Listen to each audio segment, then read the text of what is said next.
ஓம் சாய்ராம். அத்தியாயம் 2. குருவின் தேவையை பற்றி சூடான விவாதம் ஒன்று நடந்தது. குருவிடம் ஏன் சரணாகதி அடைய வேண்டும்?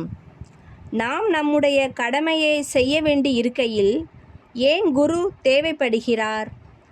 ஒருவன் தன்னால் ஆன முயற்சிகளை செய்து தன்னைத்தானே காப்பாற்றி கொள்ள வேண்டும். சோம்பேறியாக தூங்குவதை தவிர வேறு எதையும் செய்யாத ஒருவனுக்கு குரு என்ன செய்துவிட முடியும்? நடப்பது நடந்தே தீரும். பெரியோர்கள் எல்லாம் தோல்வியுற்று இருக்கிறார்கள். மனிதன் ஒரு வழியில் நினைக்க தெய்வம் வேறு வழியில் செயல்படுகிறது.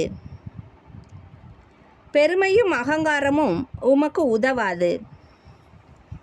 அகங்காரமே விவாதத்தை வளர்க்கிறது. குருவின் தேவையை பற்றி இவ்வாறு விவாதம் ஒன்று நடந்தது.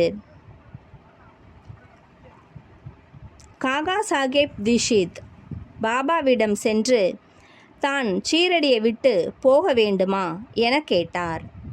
பாபா ஆம் என்றார். பிறகு எங்கே போவது என கேட்டார்.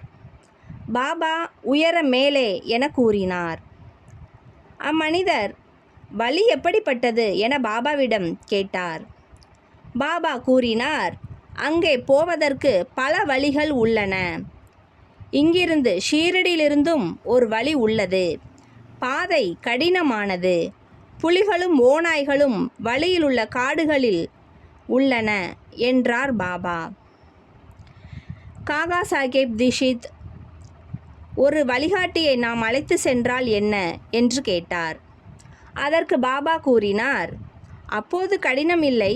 புலி, ஓநாய், படுகுழிகள் முதலியவற்றிலிருந்து உன்னை விலக்கி உன் குறிக்கோளை அடைய நேரடியாக அழைத்து செல்வார்.